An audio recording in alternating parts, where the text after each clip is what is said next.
क्या वाकई देश में इस वक्त में प्रधानमंत्री नरेंद्र मोदी के मुकाबले विपक्ष के नेता प्रतिपक्ष राहुल गांधी की लोकप्रियता लगातार वाकई बढ़ती जा रही है, दिनों दिन बढ़ रही है?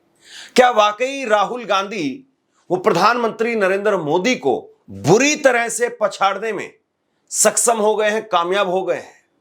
और दूसरी तरफ बीजेपी की आईटी सेल अभी भी किस तरीके से फर्जीवाड़ा करके, फेक न्यूज फैला करके नरेंद्र मोदी की छवि को बचाने में, उनको लेकर के प्रोपेगेंडा करने में लगी हुई है, ये अब रंगे हाथ पकड़े जा रहे हैं। दो बड़ी खबर मैं आपको बताने वाला हूं। एक तरफ राहुल गांधी जो सड़क पर हैं, उनको लेकर के इस वक्त में सोशल मीडिया का जो डेटा आया है सामने है, उसके अनुसार राहुल गांधी ने प्रधानमंत्री नरेंद्र मोदी को बुरी तरह पछाड़ दिया है।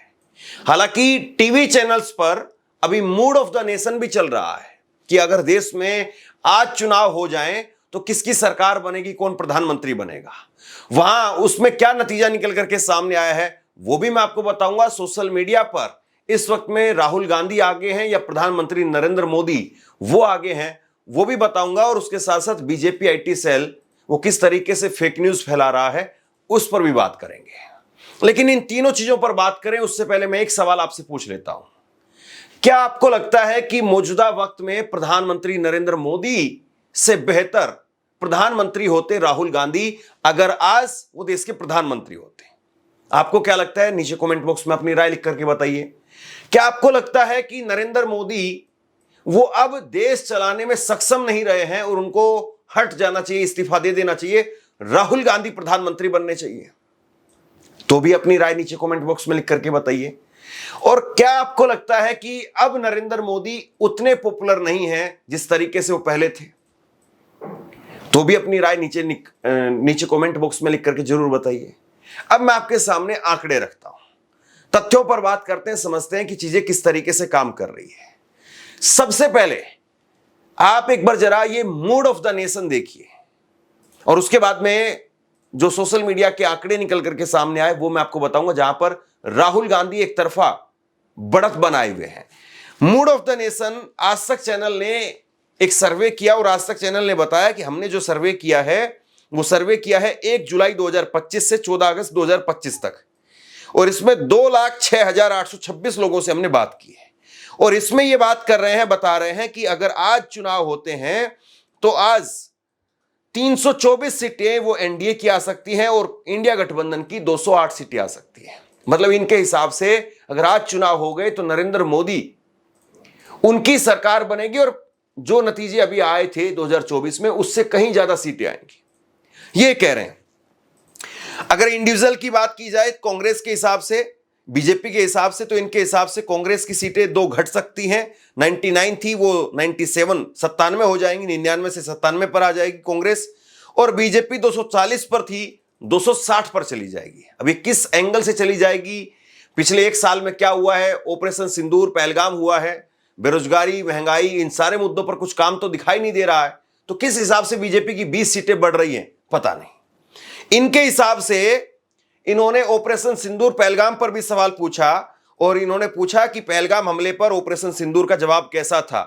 तो इनके हिसाब से 55% लोगों ने कहा कि बहुत मजबूत जवाब था, 15% लोग कह रहे हैं कि पर्याप्त था। यानी 70% लोग इन्होंने सरकार के पक्ष में दिखा दिए कि हां सरकार ने जो किया है वो बढ़िया किया है।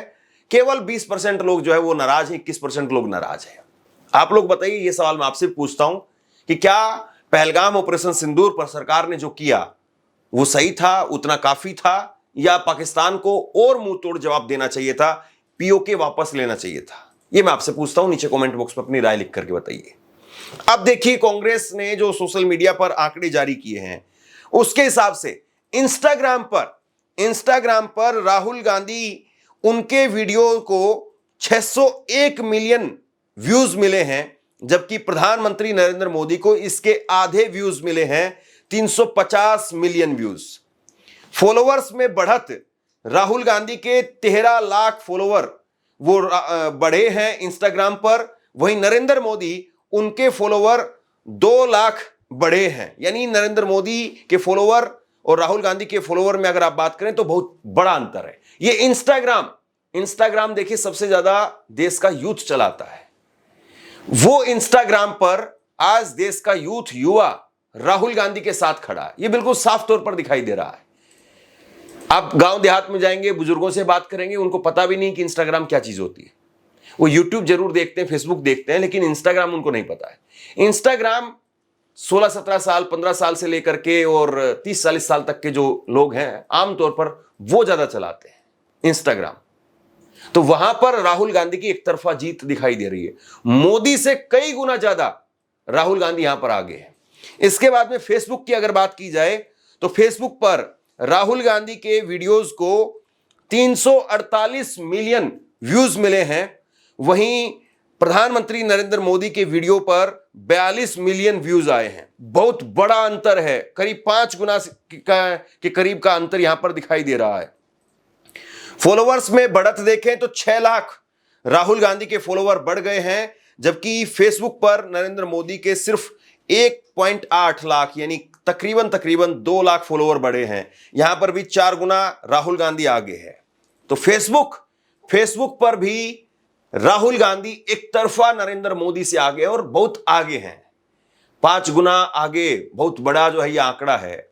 और सचमुच फेसबुक जो है वो गांव देहात में आप देखेंगे या फिर आप कहें कि जो बुजुर्ग हैं, नौकरी पेशा हैं, वो भी ज्यादातर फेसबुक को देखते हैं। यूट्यूब की बात करें तो यूट्यूब पर राहुल गांधी के वीडियोस पर 124 मिलियन व्यूज आए हैं और प्रधानमंत्री नरेंद्र मोदी के वीडियोस पर 76 मिलियन व्यूज आए हैं। फॉलोवर्स की अगर बात करें तो राहुल गांधी के फॉलोवर्स 3,70,000 बढ़ गए हैं, जबकि नरेंद्र मोदी के 2,10,000 ही बढ़ पाए हैं। तो यहां पर यूट्यूब पर भी राहुल गांधी आगे हैं। आप देखिए बहुत बड़ा अंतर है, चाहे इंस्टाग्राम की बात करिए, फेसबुक की बात करिए, यूट्यूब की बात करिए, ट्विटर पर भी इसी तरीके से राहुल गांधी ही आगे हैं। तो कुल मिलाकर के राहुल गांधी वो बुरी तरह से नरेंद्र मोदी को पछाड़ रहे हैं, ये दिखाई दे रहा है यहां पर। लेकिन आज तक चैनल के मूड ऑफ द नेशन में पता नहीं कैसे बीजेपी की सीटें आ रही है, और क्या ये वाकई वोट चोरी यहां पर भी कर देते हैं कि किसी के लिए लोग वोट करते हैं और ये किसी को जिता देते हैं। हालांकि मुझे आज तक कोई आदमी नहीं मिला है, कोई सर्वे करने वाला कोई एजेंसी मुझे नहीं मिली है, मेरी इतनी उम्र हो गई है, कि कोई आकर के कहे कि मैं आज तक चैनल से आया हूं, मैं जानना चाहता हूं कि आपका नाम क्या है और आप किस पार्टी को वोट देते हैं। मुझे कोई आज तक ऐसा शख्स नहीं मिला है। या कोई वो कहे कि मैं मूड ऑफ द नेशन का सर्वे कर रहा हूं। किसी मेट्रो स्टेशन पर, किसी बस में, कहीं पर भी कोई ऐसा आदमी दिखाई नहीं देता, कोई सर्वे करने वाली कंपनी दिखाई नहीं देती है। पता नहीं ये कहां से सर्वे करते हैं। खैर, अब देखिए बीजेपी आईटी सेल क्या काम कर रहा है। इस वक्त में नरेंद्र मोदी चीन में है। हालांकि चीन को लेकर के, नरेंद्र मोदी के रिश्तों को लेकर के 2 बातें कही जा सकती हैं। एक तरफ तो चीन के खूब जो है वो हमदर्द दिखाई देते हैं, उनके चीन के राष्ट्रपति शी जिनपिंग को झूला झुलाते हैं, नारियल पानी पिलाते हैं, सब कुछ करते हैं। फिर गलवान होता है, डोकलाम होता है, पहलगाम होता है, तो पहलगाम में भी चीन मदद कर रहा था पाकिस्तान की, सब बातें भी होती हैं। लेकिन अब प्रधानमंत्री नरेंद्र मोदी चीन चले गए हैं। चलिए कोई बात नहीं, वो देश के प्रधानमंत्री हैं, वो 2 देशों के बीच में अच्छे संबंध स्थापित उनको करने ही चाहिए। और अगर भारत और चीन के बीच में अच्छे संबंध जो है वो स्थापित होते हैं, भारत का इससे फायदा होता है, तो निश्चित तौर पर यह काम होना चाहिए। लेकिन फेक न्यूज के जरिए आप ये काम करेंगे क्या? देखिए जरा एक बार एक तस्वीर देखिए, किस तरीके से पूरी भाजपा की आईटी सेल, भाजपा के समर्थक पत्रकार, वो सब लगे हुए हैं धड़ाधड़ ट्वीट करने में कि नरेंद्र मोदी जब चीन में पहुंचे हैं तो मोदी वेलकम टू चाइना, इस तरह से वहां पर ड्रोन्स के जरिए मोदी का वेलकम किया जा रहा है। लेकिन ये सरासर फर्जी है, सरासर फर्जी, पूरी तरह से फोटोशॉप करके चलाया गया है। मिस्टर सिन्हा ये बीजेपी समर्थक है, आईटी सेल आप कह सकते हैं इनको भी। हिंदुत्व नाइट ये भी आप कह सकते हैं बीजेपी आईटी सेल के लिए या समर्थक लोग हैं ये जो काम करते हैं। जयपुर डायलॉग्स ये भी जो है बीजेपी समर्थक आप कह सकते हैं इनको। ये सब ने जो है इसी तरह से। इसके बाद में हर्षवर्धन त्रिपाठी कहने के लिए अपने आप को वरिष्ठ पत्रकार हैं, लेकिन हर्षवर्धन त्रिपाठी ने भी ये जो है वो खबरें शेयर की है। हर्षवर्धन त्रिपाठी की तो और बहुत सारी खबरें मैं आपको बताऊंगा, लेकिन उससे पहले एक और जो है आपको स्क्रीनशॉट दिखाता हूं, आपका दिमाग जो चकरा जाएगा। कि मोदी की भक्ति में कभी किसी को जो है ये कुछ भी बना देते हैं, कितना भी महान, कितना भी बड़ा, और मोदी की भक्ति में फिर किसी को कुछ भी कह देते हैं।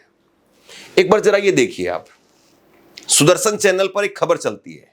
सुदर्शन चैनल पर खबर चली कि ट्रंप की मृत्यु की खबर से सोशल मीडिया पर तूफान खड़ा हो गया है।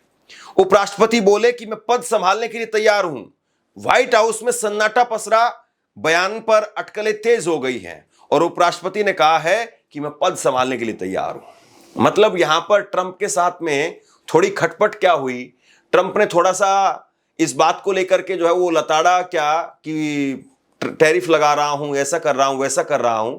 यहां पर ट्रंप की मौत की खबरें उड़ने लग गई और एक इन्हीं चैनलों पर ट्रंप को जो है फूफा बताया जाता था, ट्रंप को लेकर के हवन करवाए जाते थे, ट्रंप के हवन की जय जयकार की खबरें चलती थी। ऐसे ही चैनलों पर जो इसी प्रकार के मानसिकता वाले या समर्थक जो चैनल हैं इस तरह के, ऐसे ही चैनलों पर ट्रंप को फूफा बताया जाता था, हवन होता था ट्रंप के लिए और अब चीन के लिए। मतलब ये कमाल के आदमी है ये सचमुच जो है वो ऐसे कमाल के आदमी है कि इनके बारे में क्या कहा जाए। मतलब कुछ भी शर्म नहीं है, थोड़ी बहुत भी गैरत जो है नहीं। कैसे लोग हैं ये, सोचिए जरा इस बात को। भाई किसी आदमी के मरने की भी आप अफवाह उड़ाने लग जाओगे।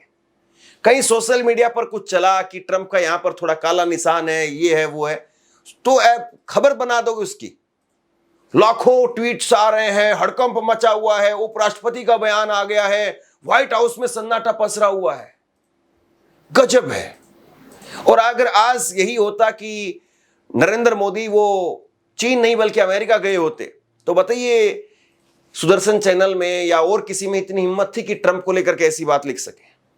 फिर लिखा जाता कि मोदी और ट्रंप की जबरदस्त तरीके से बॉन्डिंग हो रही है। ऐसी जरा एक बड़ी खबर देखिए आप, ये स्क्रीनशॉट देखिए। एक बड़े वाले मोदी समर्थक पत्रकार आप कह सकते हैं, सुशांत सिन्हा, ये पाठशाला लेकर के आते हैं। इतने पढ़े लिखे आदमी हैं, बहुत पढ़े लिखे आदमी हैं कि प्रोग्राम का नाम ही पाठशाला रखा हुआ है।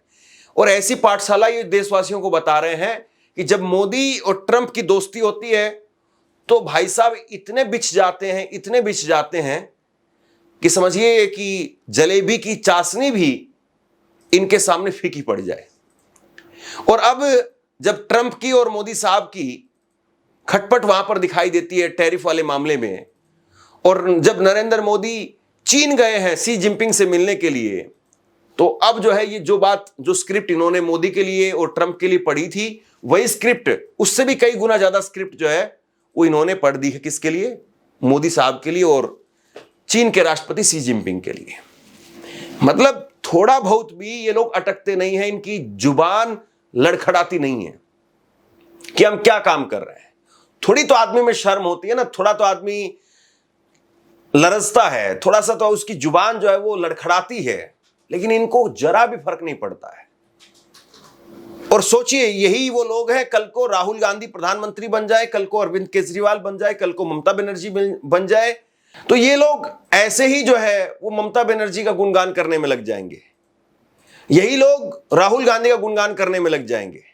इनकी नौकरी सलामत रही, इनका जो काम आज चल रहा है जिस तरीके से चल रहा है ऐसे ही चलता रहेगा। ये बात अलग है कि इनको अगर निकाल दिया गया चैनल से, फिर ये लोग कहीं और जाकर के कुछ और गुणगान करेंगे। तो ऐसा कैसे कर लेते हैं भाई? ये थोड़ी तो आदमी में शर्म होती है, थोड़ी तो आदमी माया होती है कि इतना तो नहीं कर पाएंगे हम। आप ट्रंप को लेकर के ऐसी बात बोल रहे थे, अब चीन को लेकर के ऐसी ही एक और अंजना ओम कश्यप, उनकी भी बिजली कड़कती थी, बिजली ट्रंप को लेकर के बिजली कड़कती थी। और अब जो है वो जब उनको बिजली कड़कती है बात बोलो तो उनको पता नहीं क्या अजीब सी जो चुभन होने लग जाती है कि ऐसी बात क्यों कह रहे हो। और वो खुद कह रही थी कि मोदी और ट्रंप जब मिलते हैं तो बिजली कड़कती है, ऐसी केमिस्ट्री है। मतलब कुछ भी। अभी देखिए हर्षवर्धन त्रिपाठी जो आज इस तरीके से वो कह रहे हैं कि दुनिया झुकती है, झुकाने वाला चाहिए, ये फर्जी जो इन्होंने पोस्ट डाला है, यही हर्षवर्धन त्रिपाठी देखिए 10 मई को, मतलब जुमा अभी 4 महीने भी नहीं हुए हैं, 10 मई को ये क्या कह रहे थे कि टर्की का बहिष्कार होना चाहिए। युद्ध के समय पर पाकिस्तान के साथ में पाकिस्तान का साथ दे रहे थे, भारतीयों की भावना का उभाल है कि टर्की का बहिष्कार हो, यह अच्छा है। इस तरह का ट्वीट जो ये लोग कर रहे थे कि टर्की का बहिष्कार किया जाए। और नीचे इनका एक और ट्वीट है कि चाइना ने पाकिस्तान को खुला समर्थन दिया है। अभी 10 मई को, 10 मई से 10 जून, जुलाई, अगस्त, 3 महीने, चौथा महीना भी नहीं आया। अभी 10 अगस्त भी नहीं आया, माफ कीजिए 10 सितंबर भी नहीं आया। ये मतलब इतना जो है वो गिरे हुए इंसान है। आप सोचिए जरा इस बात को। अभी कह रहे थे कि चीन ने खुला पाकिस्तान को समर्थन दिया, और अभी आप देखिए। कोई तो जो है सेंस होना चाहिए ना किसी बात का। अब लोग जो है वो बहुत सारी फोटो शेयर कर रहे हैं डोकलाम की और गलवान घाटी की, कि उस वक्त में हमारे सैनिकों को शहीद किया गया। खैर, ये वक्त की डिमांड होती है कि आपको कब किसके साथ में जाना है डिप्लोमेटिक तौर पर, कब किसके साथ में मजबूत रिश्ते रखने हैं, लेकिन कम से कम पत्रकारों को अपना जो आईना है वो सीधा रखना चाहिए। ऐसा नहीं कि हमें लेफ्ट देखना है, राइट देखना है, इधर नहीं देखना, इधर देखना है। ठीक से रखना चाहिए कि ये दिखाना है या ये नहीं दिखाना है। एक और ट्वीट देखिए, हर्षवर्धन त्रिपाठी का एक और ट्वीट है कि राहुल गांधी और उनके अंकल सैम का चीन प्रेम खतरनाक होता जा रहा है। एक और ट्वीट है इनका, 100 चाइनीज के मरने के बाद में चीन का डर बहुत ज्यादा था, और अब खबरें आ रही हैं कि गलवान में चीन 2 किलोमीटर पीछे गया है, लेकिन धोखेबाज से सावधान रहना होगा और उसको आर्थिक चोट देते रहना होगा। ये इन्होंने 6 जुलाई 2020 को लिखा था, जिस वक्त में गलवान की जब झड़प हुई थी 15 जून को। उसके बाद में जो है ये 1 महीने बाद में लिख रहे थे कि 100 चाइनीज मारे गए हैं और चीन जो है वो 2 किलोमीटर पीछे भाग गया है। हालांकि 2 किलोमीटर उस इलाके में जब फिंगर 4, फिंगर 8 जब बातें हो रही हैं, बफर जोन बन गया है। हमारे मेजर शैतान सिंह, उनका एक स्मारक तोड़ दिया गया, हालांकि उसको लेकर के एक अलग अपने आप में डिबेट है। तो आप किस तरीके से कैसे कैसे बातें करते हैं, और ये सोशल मीडिया है। इस सोशल मीडिया पर मेरी कही हुई बातें वो भी सामने आएंगी, आपकी कही हुई बातें वो भी सामने आएंगी। तो थोड़ा तो आदमी को सोच समझ करके लिखना चाहिए कि हम क्या लिख रहे हैं, क्या बोल रहे हैं, या बिल्कुल सत्ता की चाशनी में अपने आप को डुबो करके आप फिर अपने आप को पत्रकार कहलवाते हैं। सोचिए जरा इस बात को। मीडिया, लोग टीवी खोलते इस बात के लिए कहीं से सच सुनाई दे, लेकिन इसीलिए लोगों ने अब टीवी को बंद कर दिया है कि उसमें सच आता ही नहीं है। इसीलिए लोग सोशल मीडिया पर हैं, यूट्यूब देखते हैं, फेसबुक देखते हैं, ट्विटर पर हैं लोग, क्योंकि वहीं पर आपको सच मिलेगा। तो बहरहाल राहुल गांधी और प्रधानमंत्री नरेंद्र मोदी, इनके बीच में एक प्रतिस्पर्धा है। जाहिर सी बात है, दोनों बड़े नेता हैं, दोनों राष्ट्रीय स्तर के नेता हैं, और राहुल गांधी की एक स्वीकार्यता बड़ी है। अभी जिस तरीके से वो वोट अधिकार यात्रा में थे, भीड़ आ रही थी, भयंकर भीड़ आ रही थी। अखिलेश यादव का ये ट्वीट आप देखिए। अखिलेश यादव ने जिस तरीके से ट्वीट करके यहां पर लिखा है कि लोकतंत्र के सिपाही, साथ आए 3 भाई, तो खुले तौर पर अब राहुल गांधी को लोग स्वीकार करने लगे हैं, राहुल गांधी को लोग मानने लगे हैं, और यह राहुल गांधी की अपने आप में बड़ी जीत है। वरना आप सोचिए कि एक वक्त में राहुल गांधी को विपक्ष के नेता भी सीरियसली नहीं लेते थे, और शायद यही बड़ी वजह है कि आज लोग भी राहुल गांधी को नरेंद्र मोदी के मुकाबले में बहुत ज्यादा चाह रहे हैं। और इसीलिए सोशल मीडिया में उनके यूट्यूब पर वीडियोस देखिए, फेसबुक पर वीडियोस देखिए, उस पर भर भर करके व्यूज आ रहे हैं।